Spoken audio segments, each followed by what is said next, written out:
تیزی سے بدلتے ہوئے عالمی تناظر نے ویسے تو پوری دنیا کو ہی متاثر کیا ہے، لیکن پاکستان اس کے اندر گھس کر رہ گیا ہے۔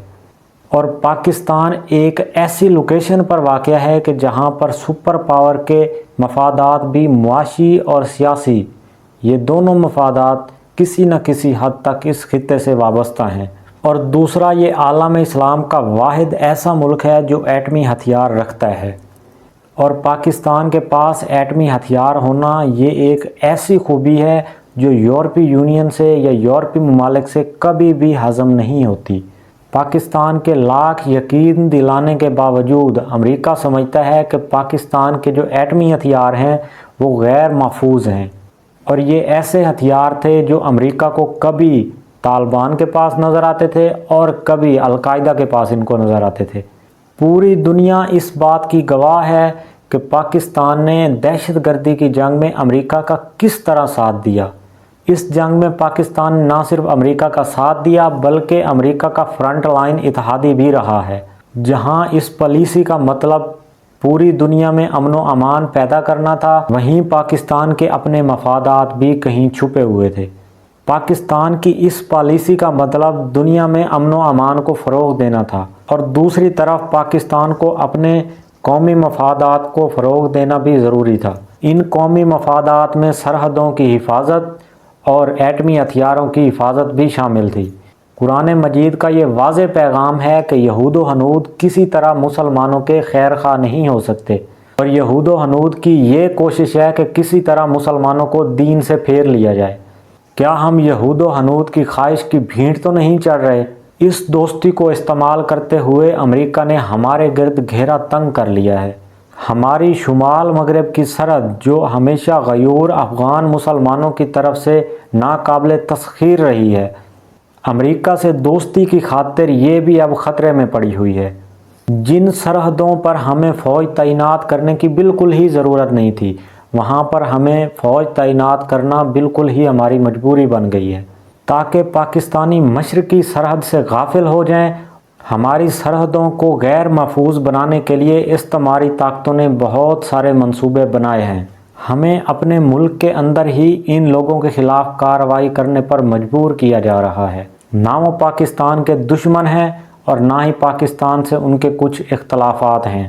پاکستان کا سب سے منظم اور مضبوط ادارہ فوج کا ہے، جو اپنی پیشہ ورانہ مہارتوں سے جانا جاتا ہے اور دنیا کی سب سے بڑی افواج میں شامل کیا جاتا ہے۔ پاکستانی عوام اپنا پیٹ کاٹ کر اپنی سرحدوں کے دفاع کو ناقابل تسخیر بنا رہی ہے، مگر امریکہ، اسرائیل اور دیگر استعماری طاقتوں نے ایسی صورتحال پیدا کر دی ہے جس میں پاکستان باہر سے لڑنے کی بجائے خود اپنے ملک کے اندر کارروائی کر رہے ہیں۔ جس فوج کو دشمن کا گھمنڈ توڑنا تھا، وہ اپنے ہی ملک کے اندر رہ کر فوجی کارروائیوں میں مجبور ہو چکے ہیں۔ یقین جانیے، وہ چیف آف آرمی سٹاف ہو یا پاکستان کا ایک عام سپاہی، وہ اپنے ملک کے خلاف کبھی کارروائی کرنے کو تیار نہیں ہیں۔ پاکستان کے عسکری اداروں کو نشانہ بنانے والے لوگ، جن کو میں تو ناراض لوگ ہی کہوں گا، وہ اس ساری صورتحال سے خوش ہیں، اور دشمن کا ایجنڈا وہ لوگ پایہ تکمیل تک پہنچا رہے ہیں۔ ہماری سرحدیں امریکہ کی نام نہاد جنگ کی وجہ سے غیر محفوظ ہو گئی ہیں، اور ہمارا ملک اندرونی افراتفری کا شکار ہو گیا ہے۔ وہ پاکستانی فوج جو پاکستان عوام کی آنکھوں کا تارا تھی، وہ اپنے ہی لوگوں کی ناراضگی کا شکار ہو رہی ہے۔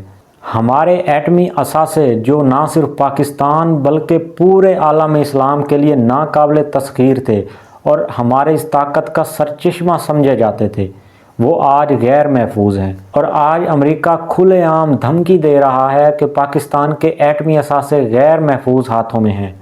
اس طرح کی دھمکیاں پہلے ہمیں بھارت دیا کرتا تھا۔ اس صورتحال کی سنگینی کا پتہ ہر پاکستانی محب وطن کو ہے۔ ہر قانون دان، سیاستدان اور فوجی افسر کو اس کا پتہ ہے۔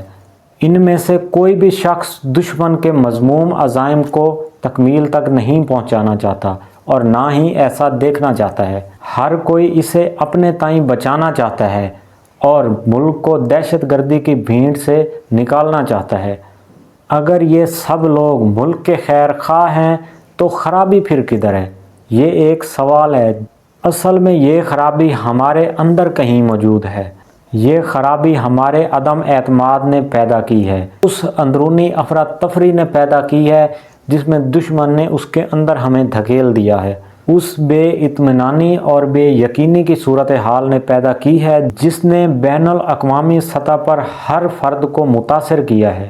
اور موجودہ لحاظ سے دیکھا جائے تو اس وقت پورے عالم اسلام کو چاہیے کہ وہ اتحاد پیدا کر لیں، اور اتحاد ایک ایسا ہتھیار ہے جس کا نعم البدل پورے تھنک ٹینک کے پاس بھی موجود نہیں ہے۔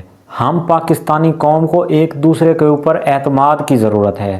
ہم پاکستانی قوم عالم اسلام کا ایک مضبوط ترین حصہ ہیں، اور پورے عالم اسلام میں جب بھی کوئی مسئلہ ابھرتا ہے تو پاکستان کی طرف ضرور دیکھا جاتا ہے۔ دشمن تو اپنی چالیں چلتا رہتا ہے، اور ہمارے اندر خرابی یہ ہے کہ ہم دشمن کے اعلی کار کیوں بنتے ہیں؟ اس کی آخر وجہ کیا ہو سکتی ہے؟ ہماری صفوں میں دشمن میر صادق اور میر جعفر گھسانے میں کیسے کامیاب ہو رہا ہے؟ ہمارے اندر اتحاد اور یکجہتی کی بجائے خلفشار اور عدم اعتماد کیوں پیدا ہوتا جا رہا ہے؟ ہم جو مسلم امہ کا ایک حصہ ہیں، ہمیں تو پوری دنیا میں بھائی چارے کو فروغ دینا چاہیے۔ ہمیں تو ابھی پوری دنیا کی امامت کا فریضہ سر انجام دینا ہے، اور ہمیں امانت، دیانت، شرافت اور صداقت کا سبق پھر سے سیکھنا چاہیے، اور اسی سبق کا ہمیں بول بالا بھی کرنا چاہیے۔ اسی صورت میں جا کر ہم دنیا کی امامت کا فریضہ سر انجام دے سکتے ہیں، ادروائز نہیں، ورنہ انہی اپنی کمزوریوں کی وجہ سے ہم امریکہ کے مقتدی بنے رہیں گے۔ اب اس چیز کا فیصلہ ہمیں کرنا ہے کہ ہم دنیا کی امامت کرنا چاہتے ہیں یا امریکہ کے مقتدی رہنا چاہتے ہیں۔ اس چیز کا فیصلہ ہمیں خود کرنا ہے۔ تو ناظرین، یہ تھی میری آج کی ویڈیو۔ کیسے لگے میرے تاثرات آپ مجھے کمنٹ سیکشن میں بتائیے گا۔